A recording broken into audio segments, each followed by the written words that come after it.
Ay mga katrops, good morning mga katrops. So today is Monday mga katrops. Ito yung panibago nating adventure. So nasa EDSA tayo ngayon mga katrops. Di ko alam kung anong nangyari dito mga katrops. Basa yung kalsada. Basang-basa yung kalsada mga katrops. Nakikita nyo naman mga katrops. Doon lang pala yun. Doon lang pala yung siguro may ganun ng tubig doon. So anyways mga katrops, so yung biyahe natin for today mga katrops, New Manila, tapos dalawang New Manila mga katrops, tapos Binondo. Ayan, so inuna natin yung New Manila mga katrops dahil paikot na tayo mga katrops. So pwede din naman unahin natin yung Binondo, kaya lang pag mga ganitong oras silipin natin yung EDSA mga katrops kung wala pang traffic, maluwag naman. So ito na lang, dito na lang tayo kasi pwede sana tayo doon mag Rockwell tayo. Medyo nakita ko maluwag, sana lang ito yan mga katrops. So nakita nyo mga katrops maluwag, pwede tayo dyan, akit tayo mga katrops yan, Rockwell, may daan din yan pupunta doon sa New Manila. So nakita natin na maluwag dito, so dito tayo dadaan. Ayan. Sana walang traffic para makabalik tayo agad ng mga 11, pero di kaya itong mga 11, siguro mga 12 na to. Kasi time check natin 9:56 na. So dalawang yung idadrop natin dalawang New Manila at saka isang Binondo. So mga maliliit lang yung i-deliver natin ngayon mga katrops. So ito yung adventure natin. Hindi naman mabigat. So sana lang kalaban natin ito mga katrops, traffic lang. Kaya yun, para makauwi tayo, makabalik tayo ng Makati dahil mayroon pa tayong bibiyahe na naman ulit. So pang na natin to mga katrops, pang-apat na to na trip natin, simula kaninang umaga, tapos ngayon 3, 7 kasi 3 to, isang biyahe lang to mga trops. 3 i-drop natin, mayroon lang tayong ihatid, mga lang siguro to mga trops, pagkain na siguro to mga ganito. Kaya ganito lang yung damit natin dahil wala naman tayong sakay kasi mainit kasi mga trops. Alam mo na, baka tayo sa pawis, kaya mamaya na tayo magbihis ng damit kasi galing tayo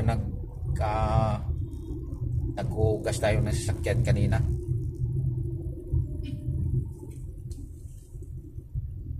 Yan, medyo maluwag, tama yung dinadaanan natin mga katrops. So sa Guadalupe sa tayo mga katrops today. Medyo maluwag walang traffic. Sana hindi ito mausog pala. Ayan, so ulitin ko, papasalamat tayo sa blessing natin kaninang umaga, for today. 6 na tray na itlog na yung order natin kay Ma'am Yaw. Yan, so 6 na tray yung in-order niya sa atin ngayon. So sana ayan, tuloy-tuloy pa Lord yung mga blessings natin, kahit pa paano mayroon tayong mapagkitaan na pangdagdag income natin dahil sa grabe talaga mga katrops, sa totoo lang ang mahal na talaga yung bilihin. So hindi pwede talaga na yung isang lang pagkitaan mo lang hindi talaga magkasya, kaya didiskarte ka talaga mga katrops sa buhay ngayon. Grabe ang hirap, pero hirap nga ang buhay mga katrops, pero nagbigay ng ayuda yan. So dapat sana sa akin lang dapat yung nagtrabaho sana, yun sana yung palakihan ng sana nila ng sahod. Kasi ang nangyari kasi yan mga katrops, sa suggest ko lang, no, kung laging ganyan, di naman yung ayuda ng ganyan. Kasi yung tao umasa na lang sa ayuda, hindi na lang maghanap buhay. Kung pinabigay na lang yun, kung dinagdag na lang sana sa sahod ng tao, yung umaasa lang sa ayuda, nagtatrabaho na sana yun. Kasi hindi na sila umasa ng ganun. Di naman kailangan ngayon na magbigay ng ayuda dahil regular naman yung may mga trabaho, di katulad ng pandemic. Dapat sana yun yung yun yung sana yung time na yun na magbigay man noon, tama naman yun kasi walang pasok yung mga tao na may trabaho. Pero sa ngayon, regular, katulad sa amin ngayon, regular, nagbigay ng ayuda na sa probinsya lang. Yung may mga trabaho hindi binibigyan. So sa akin, hindi na lang ako magtrabaho para bigyan ako ng ayuda. Ayan, ang kunting lang natin ito mga katrops ba. Sa nakakapapanood ng video nito, asan ka pa? Huwag ka nang magtrabaho, mayroon namang ayuda. Pero ang yung ayuda, baka naman di naman yan buwan-buwan o sa panahon lang siguro yan may pangangailangan. Alam mo na kung ibig sabihin nun. Ano yan? Yung mga katrops, di ko alam kung lang to, siguro may nakita tayong mama mga katrops na daanan natin. Di ko alam, para sinasadya na yung dinumihan niya yung mukha para maawa yung tao. Pero sa ganung sitwasyon mga katrops, sabagay may ang Pilipino nga naman talaga, maawain talaga yung mga Pilipino, dugong Pinoy yan, maawain talaga yan. Pero may mga tao naman na ganun, magdumi-dumi lang yung para magbigyan sila ng may magbigay sa kanila. Di ko rin alam kung umaasa na lang siguro sila sa bigay-bigay o hindi lang siguro nila gustong magtrabaho. Kaya bagay buhay din nila yan mga katrops. Huwag na natin yung pakialaman. Huwag na natin pakialaman, pero chinismis natin. Ay, buhay talaga Pilipinas. Ang gulo na. Dapat isipin ng gobyerno, babaan yung mga bilihin, taasan yung sahod ng tao. Siguro kung ginagawa pa lang nila yan, wala sigurong madami sigurong natutuwa. Hindi yung sa kanila lang yung tinaasan yung mga buhay. Kaya kailangan talaga tayo nitong didiskarte mga troops. Huwag nating asahan na isang kukikita lang natin dahil wala talaga. Sakto lang. Kaya kailangan mo ng dumiskarte sa buhay. Baka mamaya siguro mga katrops, mayroon tayong i-refresh na naman na video. Yung mga madaanan natin mamaya kasi pupunta tayo ng Binondo. Yung mga may manghuhuli doon, abang-abangan nyo lang siguro yung mga trops kasi kung may time tayo mamaya mga trops, kung hindi pa to malubat yung cellphone natin kasi hindi ko doon na charge. Mag-refresh tayo doon sa mga hindi pa nakapapanood ng video natin, para yun na lang siguro yung paraan natin para makatulong tayo sa mga katropa natin dyan sa araw-araw na nagbiyahe ng kalsada, dahil hindi naman lahat ng kalsada na alam natin. Kahit ako, aminin ko rin na sa isang lugar pag makapunta ka, hindi mo talaga alam na mayroon balang manghuhuli o bawal dyan, dapat dito ka pipisto kung liliko ka, parang ganun. Kasi hindi mo kabisado yung kaya ito, kabisado ko na yung mga daan dyan sa mga Binondo, sa Taft, kahit dito sa may Green Hills o saan man tayo, pag mayroong manghuli, may magbantay. Kaya advantage to sa mga nakakapanood ng video nito. So refresh lang to, ulitin lang nating video para sa mga hindi pa nakapanood, kung mapanood man nila, at least mayroon na silang idea na para hindi sila mahuli, para hindi sila matikitan. Kasi sayang naman, matikitan ka, sayang naman yung 500 mo. Yung 500 mo siguro maka iano lang natin, baka maka 10 kilong bigas na yon. So malaking tulong na yun sa pamilya natin, 500. Kaya tulong-tulong na lang tayo mga katrops dahil sa hirap ng buhay. Lalong-lalo na pag ganitong hanap buhay natin na araw-araw tayo nasa kalsada. So mahirap din pag mahuli ka, pag matikitan ka. Kaya ganito na lang yung gagawin natin, yun na lang din paraan natin para makatulong tayo sa kapwa nating driver, na yan lang ang hanap buhay para sa pamilya. Medyo traffic na dito sa may crossing ilalim mga katrops. Malamang to sa Mega Mall o di ko rin alam. Sana pagdating natin doon sa Green Hills, walang traffic. Mayroon lang tayong idadrop dito sa Green Hills mga katrops, dalawa. Dito sa may New Manila. Saklit lang to, tapos diretso na tayo ng Binondo, tapos babalik na tayo ng babalik na tayo ng Makati.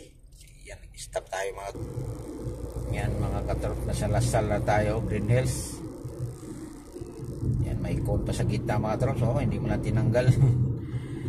Iniwan pa ng isang piraso. Ano kaya ibig sabihin nun? Ba't nag-iwan pa ng isang pirasong cone sa gitna? Kaya sana tuloy na ito hanggang darating tayo ng New Manila. Yan.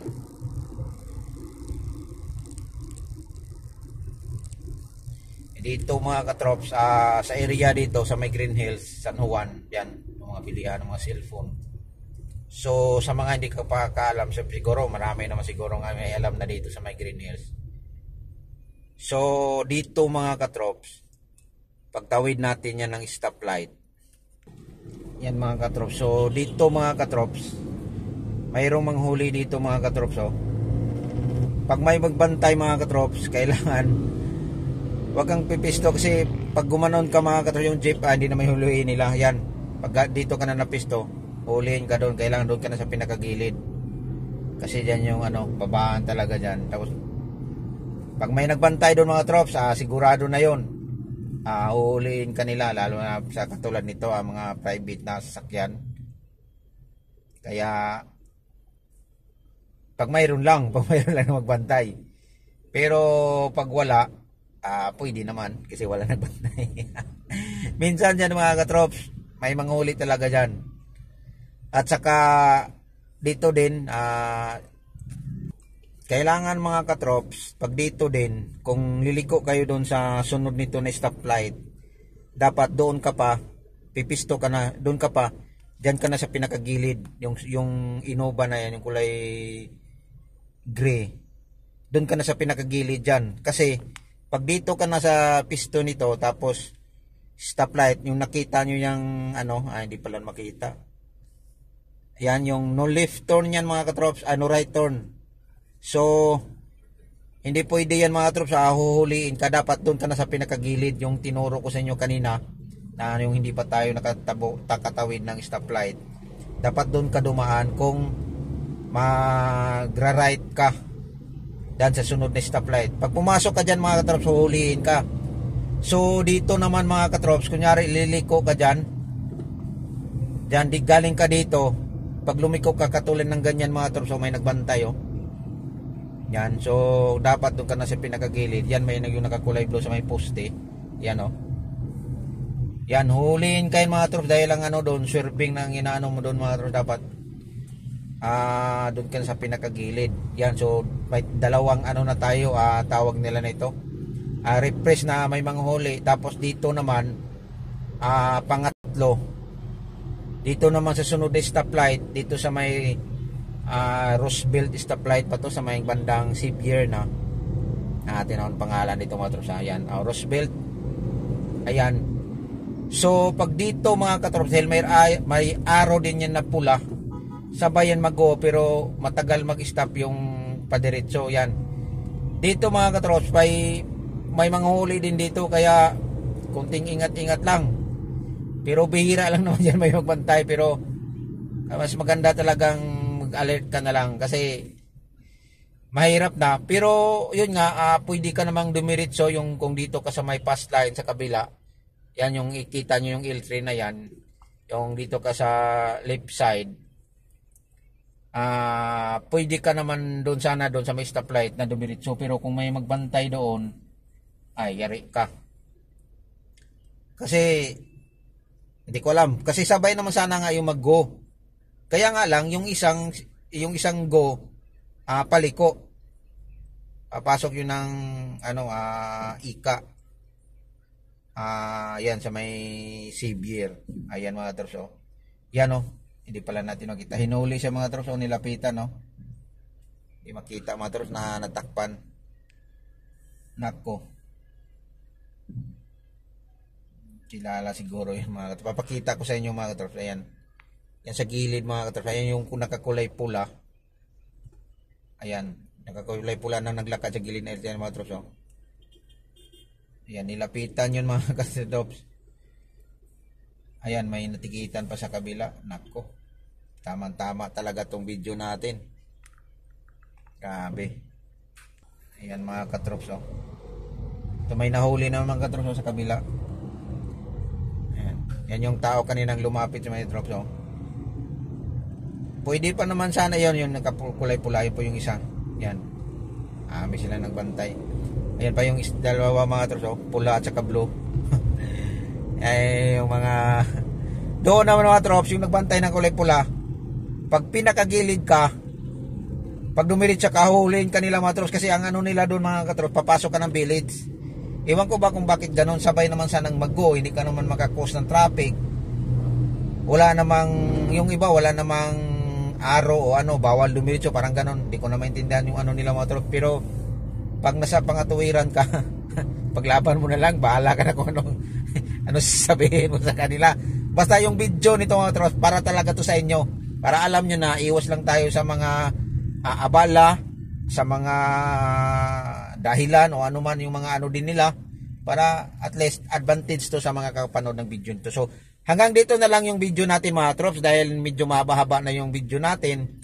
Abang-abangan na lang yung next nating video. So nasa area tayo ng Santulan Road, ito yung Ortigas Extension, papunta na tayo ng New Manila at saka malapit na din New Manila natin. So thank you for watching mga trops, at abang-abangan ulitin ko, abang-abangan nyo yung mga adventure natin sa araw-araw nating biyahe sa kalsada.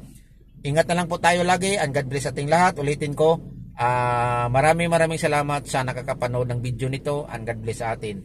Bye bye.